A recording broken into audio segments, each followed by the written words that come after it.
Hello guys, ഞാൻ ഇന്ന് ഇവിടെ ഒരു പ്രവചന ദൂതുമായിട്ടാണ് വന്നിരിക്കുന്നത്. നിങ്ങൾ ദൈവത്തോട് എന്നെ എന്തിനാണ് സൃഷ്ടിച്ചത് എന്ന് ആലോചിക്കുന്നവരാണോ?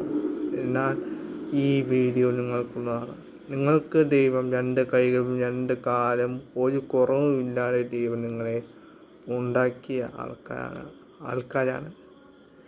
നിങ്ങളുടെ കൈകൾ പാവപ്പെട്ടവർക്ക് വേണ്ടി ഉപയോഗിച്ചിട്ടുണ്ടോ? നിങ്ങളുടെ തോള് ബലമുണ്ട്, അത് ഒരു പാവപ്പെട്ടവന് അല്ലെങ്കിൽ സമൂഹത്തിൽ നിന്ന് മാറ്റി നിർത്തുമെന്ന് ആശ്വാസമാകുവാൻ വേണ്ടി കൊടുത്തിട്ടുണ്ടോ? നിങ്ങളുടെ കാലുകൾ പാവപ്പെട്ടവർക്കും ഈ സമൂഹത്തിൽ നിന്ന് മാറ്റി നിർത്തപ്പെട്ടവർക്ക് വേണ്ടി നിൽക്കാൻ, അവരുടെ അവകാശങ്ങൾക്ക് വേണ്ടി നിൽക്കാൻ വേണ്ടി നിങ്ങൾ ഉപയോഗിച്ചിട്ടുണ്ടോ? നിങ്ങളുടെ നാവുകൾ അവർക്ക് വേണ്ടി സംസാരിക്കാൻ, പാവപ്പെട്ടവർക്കും ഈ സമൂഹത്തിൽ നിന്ന് മാറ്റി പാർശ്വവൽക്കരിക്കപ്പെട്ടു എന്ന് ലേബൽ എഴുതിയ ആൾക്കാർക്ക് വേണ്ടി, അവരുടെ അവകാശങ്ങൾക്ക് വേണ്ടി സംസാരിക്കാൻ വേണ്ടി നിങ്ങൾ മാറ്റി വച്ചിട്ടുണ്ടോ? ഒന്ന് ആലോചിച്ച് നോക്കുക.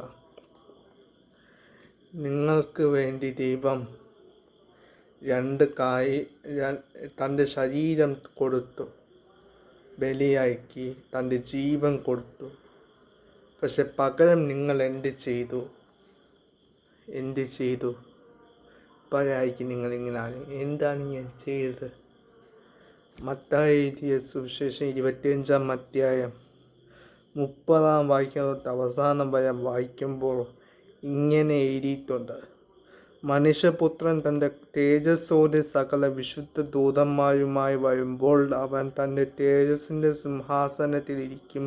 സകല ജാതികളും അവൻ്റെ മുമ്പിൽ കൂടും. അവൻ അവൻ്റെ ഇടയിൽ ചെമ്മരിയാടുകളുടെയും കോലാടുകളുടെയും തമ്മിൽ വേർതിരിക്കുന്നത് പോലെ വേർതിരിച്ച് ചെമ്മരിയാടുകളെ തൻ്റെ വലതും കോലാടുകളെ ഇടതും നിർത്തും.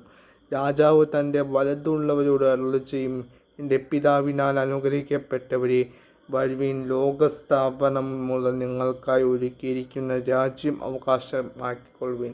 എനിക്ക് വിശന്നു, നിങ്ങൾ ഭക്ഷിപ്പാൻ തന്നു; ദാഹിച്ചു, നിങ്ങൾ കുടിപ്പാൻ തന്നു. ഞാൻ അതിഥിയായിരുന്നു, നിങ്ങൾ എന്നെ ചേർത്തുകൊണ്ട്; നഗ്നനായിരുന്നു, നിങ്ങൾ എന്നെ ഉടുപ്പിച്ചു; രോഗിയായിരുന്നു, നിങ്ങൾ എന്നെ കാൺമാൻ വന്നു; തടവിലായിരുന്നു, നിങ്ങൾ എന്നെ അടുത്തുകൾ വന്നു. അതിന് നീതിമാൻ അവനോട്: കർത്താവേ, ഞങ്ങൾ എപ്പോൾ എന്നെ വിശപ്പ് കണ്ടിട്ട് ഭക്ഷിപ്പാൻ തരികയോ, ദാഹിച്ചു കണ്ട് കുടിപ്പാൻ തരികയോ ചെയ്തു? ഞങ്ങൾ എപ്പോൾ എന്നെ അതിഥിയായി കണ്ടിട്ട് ചേർത്ത് കൊള്ളുകയോ, നഗ്നനായി കണ്ടിട്ട് ഉടുപ്പിക്കുകയോ ചെയ്തു? എന്നെ രോഗിയായിട്ടോ തടവിലായിട്ടോ എപ്പോൾ കണ്ടിട്ട് ഞങ്ങൾ നിൻ്റെ അടുക്കൽ വന്നു എന്ന് ഉത്തരം പറയും. രാജാവ് അവരോട്: എൻ്റെ ഈ ഏറ്റവും ചെറിയ സഹോദരന്മാരിൽ ഒരുത്തനും നിങ്ങൾ ചെയ്തിടത്തോളം എല്ലാം എനിക്ക് ചെയ്തു എന്ന് ഞാൻ സത്യമായിട്ട് നിങ്ങളോട് പറയുന്നു എന്ന് അരുളിച്ചെയ്യും. പിന്നെ അവൻ ഇടത്തുള്ളവരോട്: ശപിക്കപ്പെട്ടവരെ, എന്നെ വിട്ട് പിശാചിനും അവൻ്റെ ദൂതന്മാരുടെ ഒരുക്കിയിരിക്കുന്ന നിത്യാഗ്നിയിലേക്ക് പോകുവിൻ. എനിക്ക് വിശന്നു, നിങ്ങൾ ഭക്ഷിപ്പാൻ തന്നില്ല; ദാഹിച്ചു, നിങ്ങൾ കുടിപ്പാൻ തന്നില്ല; അതിഥിയായിരുന്നു, നിങ്ങൾ എന്നെ ചേർത്ത് കൊണ്ടില്ല; നഗ്നനായിരുന്നു, നിങ്ങൾ എന്നെ ഉടുപ്പിച്ചില്ല; രോഗിയും തടവിലും ആയിരുന്നു, നിങ്ങൾ എന്നെ കാൺമാൻ വന്നില്ല എന്ന് അരുളിച്ചെയ്യും. അതിന് അവൻ: കർത്താവേ, ഞങ്ങൾ എന്നെ വിശക്കുന്നവനോ ദാഹിക്കുന്നവനോ അതിഥിയോ നഗ്നനോ രോഗിയോ തടവിലോ ആയി എപ്പോൾ കണ്ടു എന്ന് ശുശ്രൂഷ ചെയ്തായിരുന്നു എന്ന് ഉത്തരം പറയും. അവൻ അവരോട്: ഈ ഏറ്റവും ചെറിയവരിൽ ഒരുത്തന് നിങ്ങൾ ചെയ്യാത്തിടത്തോളം എല്ലാം എനിക്കാകുന്നു ചെയ്യാഞ്ഞത് എന്ന് ഞാൻ സത്യമായിട്ട് നിങ്ങളോട് പറയുന്നു എന്ന് ഉത്തരം പറയും. ഇവർ നിത്യദണ്ഡനത്തിലേക്കും നീതിമാന്മാർ നിത്യജീവനിലേക്കും പോകും.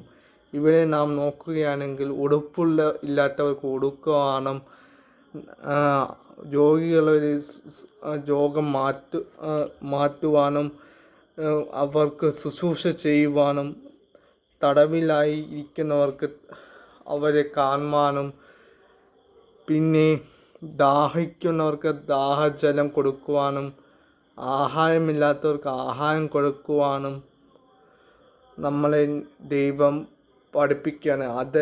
അങ്ങനെ നമ്മൾ ചെയ്താൽ അത് ദൈവത്തിന് ചെയ്യുന്നത് തുല്യമാണ്. എന്നാൽ മാത്രമേ സ്വർഗ രാജ്യത്തിൽ പ്രവേശിപ്പാനും സാധിക്കുകയുള്ളൂ.